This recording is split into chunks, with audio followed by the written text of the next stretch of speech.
അങ്ങനെ നമ്മുടെ ഷിംജിതെ അകത്താക്കിയതിന്റെ സന്തോഷത്തിലാണ് ഞാൻ. വളരെയധികം സന്തോഷമുണ്ട്. അതുപോലെ തന്നെ നമ്മുടെ മുഖ്യമന്ത്രി, ബഹുമാനപ്പെട്ട കേരള മുഖ്യമന്ത്രി പിണറായി അവർക്കും അഭിനന്ദനം അറിയിക്കുകയാണ്. കാരണം അദ്ദേഹത്തിന്റെ ഓഫീസുമായിട്ട് ഞാൻ ബന്ധപ്പെട്ടിരുന്നു. അദ്ദേഹത്തെ നേരിട്ട് ബന്ധപ്പെടാൻ ശ്രമിച്ചു, പക്ഷെ നടന്നില്ല. ഓഫീസുമായിട്ട് ബന്ധപ്പെട്ടു, നടപടികൾ ചെയ്യും എന്നുള്ള ഒരു ഉറപ്പ് തന്നിരുന്നു. പിന്നെ അതുപോലെ നമ്മുടെ ഗണേഷ് കുമാർ മന്ത്രി, ട്രാൻസ്പോർട്ട് വകുപ്പ് മന്ത്രി, അദ്ദേഹത്തെ ഞാൻ ബന്ധപ്പെട്ടില്ല. പക്ഷേ ഞങ്ങള് കോഴിക്കോട് നിന്ന് ഇങ്ങോട്ട് വന്നപ്പോ ചങ്ങാതിക്കൂട്ടം യൂട്യൂബർ ബിനീഷ് അദ്ദേഹത്തിന്റെ പ്രൈവറ്റ് സെക്രട്ടറിയുമായിട്ട് ബന്ധപ്പെട്ട് ഒരു അഭിപ്രായം ഉടനെ പറയണം എന്ന് പറഞ്ഞു. അത് തീർച്ചയായിട്ടും അദ്ദേഹത്തിന്റെ നിലപാട് പറഞ്ഞു എന്നുള്ളത് സന്തോഷകരമാണ്. പിന്നെ ഇതിനെല്ലാം പുറമെ എല്ലാം അവസാനിച്ചു എന്ന് കരുതി ഞാൻ കോഴിക്കോട് നിന്ന് ഇങ്ങോട്ട് വന്നപ്പോ നമ്മുടെ വക്കീൽ, ഇന്ന് എല്ലാ മാധ്യമങ്ങളും, മുഖ്യധാരാ മാധ്യമങ്ങളും, മനോരമ ചാനലിലെല്ലാം വന്നതാണ്, ഹൈക്കോടതിയിൽ മെൻസ് അസോസിയേഷൻ കേസ് ഫയൽ ചെയ്ത കാര്യങ്ങൾ എന്ന് വെച്ചാൽ ലുക്കൌട്ട് നോട്ടീസ് പുറപ്പെടുവിച്ചതും മറ്റു കാര്യങ്ങളും, അതിനുള്ള ഒത്തിരി നടപടികൾ ചെയ്തിട്ടുണ്ട്. IT ആക്ട് ഉൾപ്പെടുത്തണം എന്നൊക്കെ പറഞ്ഞിട്ട് ഒത്തിരി കാര്യങ്ങൾ പറഞ്ഞിരുന്നു. അപ്പൊ അതിനു വേണ്ടിയിട്ട് അദ്ദേഹം എനിക്ക് തന്നൊരു പ്രചോദനം, കാര്യം വക്കാലത്ത് സൈൻ ചെയ്ത് തരാത്തത് കൊണ്ട് അവിടെ കാര്യങ്ങൾ ഇനി എത്രത്തോളം മുന്നോട്ട് പോകും എന്നൊരു സംശയം എനിക്ക് നിന്നപ്പോ, ഇങ്ങോട്ട് യാത്ര ചെയ്തുകൊണ്ടിരുന്നപ്പോ എന്റെ വക്കീല് MG ശ്രീജിത്ത് സാറ് വിളിച്ചിട്ട്, എന്താ മനസ്സ് മടുത്തുപോയോ, നമ്മളിത് കറക്റ്റായിട്ട് ഈ കാര്യം മുന്നോട്ട് കൊണ്ടുപോകും എന്ന് പറഞ്ഞ ആ ഒരു ബലം ഉണ്ടല്ലോ, അതെനിക്ക് തന്നൊരു വലിയൊരു ആത്മവിശ്വാസമാണ്. പിന്നെ അങ്ങോട്ട് ഞാനും, നമുക്കിങ്ങനെ എന്തെങ്കിലും ഒരു നെഗറ്റീവ് അടിക്കുമ്പോൾ ഇങ്ങനെ പോസിറ്റീവായിട്ട് ഒരാൾ തരാനുണ്ടെങ്കിൽ ഉണ്ടല്ലോ, പിന്നെ അവിടെ നമ്മൾ തീ പാർക്കി. അങ്ങനെയാണ് ഞാൻ ഓഫീസിൽ ഇവിടെ ട്രിവാൻഡ്രത്ത് വന്നതിന് ശേഷം ഒരുപാട് കാര്യങ്ങൾ, ശ്രീജിത്ത് സാറും വളരെ പെട്ടെന്നാണ് ഹൈക്കോടതിയിലെ കാര്യങ്ങളെല്ലാം വളരെയധികം പെട്ടെന്ന് മൂവ് ചെയ്തു എന്നുള്ളതിന് വളരെയധികം അദ്ദേഹത്തിന് സന്തോഷമുണ്ട്. അത് കഴിഞ്ഞിട്ടാണ് ഞാൻ ഉടനെ മുഖ്യമന്ത്രിയുടെ ഓഫീസുമായിട്ട് ബന്ധപ്പെടുന്നതും പിന്നെ മറ്റു കാര്യങ്ങളെല്ലാം ചെയ്യുന്നതും. അപ്പോ എന്തായാലും അവിടെയൊക്കെ നമുക്ക് അനുകൂലമായിട്ടുള്ള കാര്യങ്ങൾ എന്തായാലും അറസ്റ്റ് ചെയ്യും എന്നുള്ളത്. പിന്നെ വിദേശത്തൊക്കെ പോയെന്നൊക്കെ പറഞ്ഞ തള്ളലായിരുന്നു. അതുകൊണ്ട് തന്നെ ഞാനും ഒരു തള്ളൽ വീഡിയോ ഇട്ടിരുന്നു. ഏതാണ്? ദുബായിലുള്ള ഒരു കേസ്. അപ്പോ ആളിവിടെ തന്നെ ഉണ്ടെന്നൊക്കെ ഉള്ളത് നമുക്ക് വിവരങ്ങളൊക്കെ കിട്ടിയിരുന്നു. പക്ഷെ പോലീസിന്റെ അനാസ്ഥ. പക്ഷെ ഇപ്പോ പോലീസിനെയും നമ്മൾ അഭിനന്ദിക്കുകയാണ്. ഇങ്ങനെയുള്ള കേസുകളിൽ സ്ത്രീ ആണെന്നോ പെണ്ണെന്നോ നോക്കാതെ നിരപരാധികളായിട്ടുള്ള, നീതി കിട്ടേണ്ടവർക്ക് നീതി കിട്ടണം, മേടിച്ചു കൊടുക്കേണ്ടത് പോലീസിന്റെ ചുമതലയാണ്. അവിടെ തന്നെ യഥാർത്ഥം പറഞ്ഞ് മൊഴിയെടുക്കാൻ തന്നെ ഇപ്പോ ഞാൻ വിളിക്കാൻ വേണ്ടി നിൽക്കാതെ അവർ നേരിട്ട് വന്ന് ഡയറക്റ്റായിട്ട് വന്ന് കാര്യങ്ങളൊക്കെ ചെയ്തു തരേണ്ടതായിരുന്നു. അവർ ചെയ്തില്ല. ഓക്കെ, അതുകൊണ്ട് എന്താ എല്ലാവർക്കും അഭിനന്ദനം. അതുപോലെ പ്രത്യേകിച്ച് പറയുകയാണ് മുഖ്യമന്ത്രിയുടെ ഓഫീസും അദ്ദേഹത്തിനും തീർച്ചയായിട്ടും. എന്തിനു പറയുന്നു, പ്രിയങ്ക മേഡത്തിനെ ഞാൻ ഇന്ന് വിളിച്ചിരുന്നു. പ്രിയങ്ക മേഡത്തിനെ വിളിച്ചത് ഡയറക്റ്റ് മുഖ്യമന്ത്രിയുടെ ഓഫീസിലേക്ക് നമുക്ക് പോകാൻ വേണ്ടിയിട്ടാണ്. കാര്യം ഇതൊക്കെ നല്ല രീതിയിൽ ശക്തമായിട്ട് ഇടപെടണം. അപ്പോൾ അതിനു വേണ്ടിയിട്ടാണ് ഞാൻ പ്രിയങ്ക മേഡത്തെ വിളിച്ചത്, സിനിമ ആർട്ടിസ്റ്റ്. അപ്പോൾ പുള്ളിക്കാരിയെ വിളിച്ചപ്പോൾ പുള്ളിക്കാരി എറണാകുളത്തായിരുന്നു. അപ്പോൾ ഒരുപാട് കാര്യങ്ങൾ ഞങ്ങൾ തമ്മിൽ സംസാരിച്ചു. അപ്പോ എല്ലാം കൊണ്ടും ഒരു ശുഭകരമായിട്ടുള്ള കാര്യങ്ങളാണ് നടന്നിട്ടുള്ളത്. ഇനി നമുക്ക് ആവശ്യമെന്ന് പറഞ്ഞാൽ മെൻസ് കമ്മീഷൻ കൊണ്ടുവരിക എന്നുള്ളതാണ്. മെൻസ് കമ്മീഷൻ ഒരു 10 വർഷമായിട്ട് നമ്മൾ പറഞ്ഞുകൊണ്ടിരിക്കുന്ന കാര്യമാണ്. ഇനി വെറുതെ പറച്ചിൽ മാത്രമല്ല, ഈ സർക്കാരിന് ശക്തമായിട്ട് കൊണ്ടുവരാൻ പറ്റും. മുഖ്യമന്ത്രിയിൽ വിശ്വാസമുണ്ട് എന്നുള്ളത് ഞാൻ അടിവരയിട്ട് പറയുകയാണ്. ഈ ഇലക്ഷന് ആരും വോട്ട് ചെയ്യരുത് എന്നാണ് ഞങ്ങളൊക്കെ മുൻപേ അനൗൺസ് ചെയ്തിട്ടുണ്ടായിരുന്നത്. ഇപ്പോഴും ആ നിലപാടിൽ നിന്ന് മാറിയിട്ടില്ല. പക്ഷേ മെൻസ് കമ്മീഷൻ കൊണ്ടുവരുവാൻ വേണ്ടിയിട്ട് മുഖ്യമന്ത്രി ഇടപെട്ടാൽ, അതുപോലെ KSRTC ബസ്സിൽ പുരുഷന്മാർക്ക് സീറ്റ് സംവരണം കൊടുത്താൽ തീർച്ചയായിട്ടും പുരുഷന്മാരെല്ലാവരും ഒരു 3ാം പിണറായി സർക്കാരിന് വേണ്ടിയിട്ട് ഞങ്ങളും ശ്രമിക്കും. കാര്യം പുരുഷന്മാരുടെ പ്രശ്നങ്ങൾ പരിഹരിക്കുവാൻ ഇവിടെ ആരുമില്ല.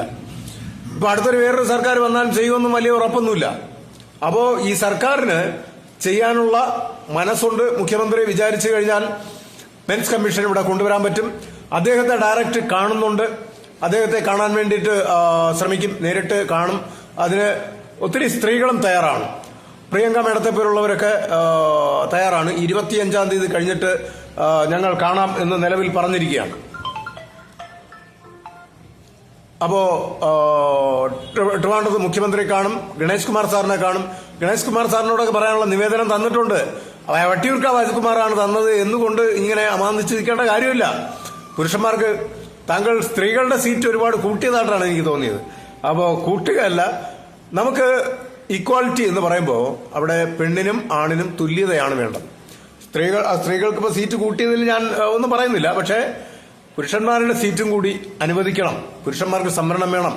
ഇപ്പോ താങ്കൾ പുരുഷന്മാരെന്ന് തന്നെ ട്രാൻസ്പോർട്ട് ബസ്സിൽ എഴുതി വെച്ചിട്ടുണ്ട് സീനിയർ സിറ്റിസൺ. അപ്പോ ആ സീനിയർ സിറ്റിസണിൽ പോലും ലേഡീസ് ഇരുന്ന് യാത്ര ചെയ്യുകയാണ്. പുരുഷന്മാർ വന്നാൽ, പ്രായം ചെന്നവർ വന്നാൽ എണീറ്റ് കൊടുക്കുന്നില്ല. അതാദ്യം മനസ്സിലാക്കണം നമ്മുടെ ഗണേഷ് കുമാർ സാറ്. അതൊന്നും മനസ്സിലാക്കണം. അത് നമ്മൾ എന്തൊക്കെ എഴുതി വെച്ചാലും സ്ത്രീകളല്ലേ, അവരൊന്നും പറഞ്ഞാൽ കേൾക്കുന്ന ആൾക്കാരൊന്നും അല്ല. അറിയാലോ, കുറച്ച് അനുഭവിച്ചല്ലേ. അപ്പോ നമ്മളോടൊപ്പം കൂടെ നിൽക്കുക. ന്യായമായ കാര്യങ്ങളിൽ, അതിന് വട്ടിയൂർക്കാവ് രാജ്കുമാറാണ് പറഞ്ഞതെന്നുള്ളൂ അങ്ങനെയൊന്നും കരുതണ്ട. കാര്യം 19 വർഷം കഴിഞ്ഞു ഞാൻ താങ്കളുടെ കുടുംബ പ്രശ്നങ്ങൾ നടക്കുമ്പോൾ വരെ ഞാൻ ശക്തമായിട്ട് ഔട്ടറിൽ നിന്ന് ഇടപെട്ടതാ. പക്ഷെ അന്ന് താങ്കളെ വിളിക്കുവാൻ വേണ്ടി ഒരുപാട് ശ്രമിച്ചപ്പോഴും എന്തുകൊണ്ടോ നടന്നില്ല. കാര്യം ഓഫീസിലൊക്കെ വിളിച്ചിട്ട് ആരും കോൾ അറ്റൻഡ് ചെയ്യുന്നില്ല. താങ്കളുടെ നമ്പർ അന്ന് എനിക്ക് കിട്ടിയിട്ടില്ല. അതുകൊണ്ട് ഡയറക്റ്റ് സംസാരിക്കാനും പറ്റില്ല. പക്ഷേ നിവേദനം തരുവാൻ വേണ്ടി ഞാൻ വന്നപ്പോൾ വളരെ പോസിറ്റീവായിട്ട്, അറിയാം, എന്നെ അറിയാം, ചാനൽ ചർച്ച ടിവിയിൽ കണ്ടിട്ടുണ്ട് എന്ന് ഈ വാക്കല്ലേ പറഞ്ഞ ആ ഒരു ആത്മവിശ്വാസം എനിക്കും ഉണ്ടായിരുന്നു. പിന്നെ എനിക്ക് നേരിട്ട് ഒന്നുകൂടി വരണമെന്നുണ്ടായിരുന്നു. അപ്പോൾ ആക്സിഡന്റായി, അങ്ങനെ പ്രശ്നങ്ങളായി, ഒരു വിഷയത്തിൽ കിടക്കുക. അപ്പോ ഞാൻ പറയുന്നത്, ഈ സർക്കാരിൽ ഞങ്ങൾക്ക് വിശ്വാസമുണ്ട്. ശക്തമായിട്ടുള്ള നടപടികൾ ഇനി ഉണ്ടാവണം. പലരും എന്താ പറയുക, ഈ അറസ്റ്റിനെ കുറിച്ച് ഇനി വേറെ പലതുമൊക്കെ പറഞ്ഞുണ്ടാക്കാം. പക്ഷേ ഇവിടെ മുഖ്യമന്ത്രിയുടെ ഇടപെടൽ കറക്റ്റായിട്ടുണ്ടായിരുന്നു. അദ്ദേഹത്തിന്റെ ഇടപെടൽ കൊണ്ടാണ് ഇപ്പോൾ ഒരു അടിയന്തരമായിട്ടൊരു അറസ്റ്റ് ഉണ്ടായത്. മെഡിക്കൽ കോളേജ് പോലീസിനും ഒരു അഭിനന്ദനമുണ്ട്. നിങ്ങൾ വൈകിയാണെങ്കിലും ഊർജ്ജസ്വലതയോടുകൂടി പിന്നീട് ഇറങ്ങി എന്നുള്ളത്. തീർച്ചയായിട്ടും ഞാനും ഇവിടെ ഒരു നിമിഷം പോലും 1-2 മണിക്കൂർ ഇന്നലെ ഉറങ്ങി എന്നുള്ളതല്ലാതെ പിന്നീട് കംപ്ലീറ്റ് കാര്യങ്ങൾ ഇതിനു വേണ്ടിയിട്ട് ചെയ്തു.